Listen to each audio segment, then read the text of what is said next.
உயிரினும் மேலான அன்பு உடன்பிறப்புகள்.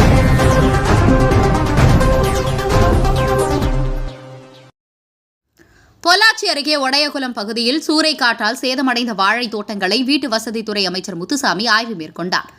பொள்ளாச்சி மற்றும் அதன் சுற்றுவட்டார பகுதியில் கடந்த சில தினங்களாக கனமழை பெய்து வருகிறது. இந்நிலையில் 2 தினங்களுக்கு முன்பு பொள்ளாச்சி அடுத்த ஆனைமலை மற்றும் ஓடைக்குளம் பேரூராட்சிக்கு உட்பட்ட பாறைப்பதி உள்ளிட்ட பகுதியில் பலத்த சூறைக்காற்றுடன் பெய்த மழையின் காரணமாக 1 கோடி மதிப்புள்ள வாழை மரங்கள் சேதமடைந்தன. இதனால் விவசாயிகள் கவலையடைந்தனர். இதனையடுத்து பாதிக்கப்பட்ட வாழைத் தோட்டங்களை ஆய்வு செய்த தமிழக முதல்வர் உத்தரவிட்டார். அதன் அடிப்படையில் வீட்டு வசதித்துறை அமைச்சர் முத்துசாமி ஓடையகுளம் பகுதியில் பாதிக்கப்பட்ட வாழைத் தோட்டங்களை பார்வையிட்டு ஆய்வு செய்தார். பின்னர் செய்தியாளர்களுக்கு அவர் அளித்த பேட்டியின் போது இந்த பகுதியில் பெரிய அளவில் வாழை மரங்கள் சேதமடைந்துள்ளது. வேளாண் துறை அதிகாரிகள் பாதிக்கப்பட்ட தென்னை மரங்கள் குறித்து ஆய்வு செய்து மாவட்ட ஆட்சியர் தலைவர் அறிக்கை சமர்ப்பித்த பிறகு முதல்வர் கவனத்திற்கு கொண்டு சென்று பாதிக்கப்பட்ட விவசாயிகளுக்கு உரிய நிவாரணம் வழங்க நடவடிக்கை மேற்கொள்ளப்படும்.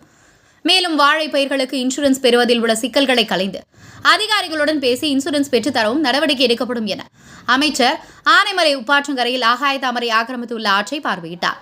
பின்னர் கழிவுநீர் கலப்பதை தடுத்து நிரந்தர தீர்வு காண நடவடிக்கை மேற்கொள்ளப்படும் என்றும் தெரிவித்தார். இதில் மாவட்ட செயலாளர் தளபதி முருகேசன், ஆனைமலை பேரூராட்சி கலைச்செல்வி, ஒன்றிய செயலாளர்கள் தேவசேனாதிபதி யுவராஜ் மற்றும் பொதுக்குழு உறுப்பினர் சாந்தலிங்ககுமார் உள்ளிட்டோர் உடனிருந்தனர். அதேபோல விவசாயிகள், குறிப்பாக வாழை விவசாயிகள் பெரிய அளவிலே பாதிக்கப்பட்டிருக்கிறார்கள். இங்கே வந்த பின்னால் சொன்னார்கள், தென்னை மரம் கூட சில இடங்களிலே அது ஒடிந்து விழுந்திருக்கிறது என்று சொன்னார்கள். ஆனால் வாழை பெரிய அளவிலே பாதிக்கப்பட்டிருக்கிறது.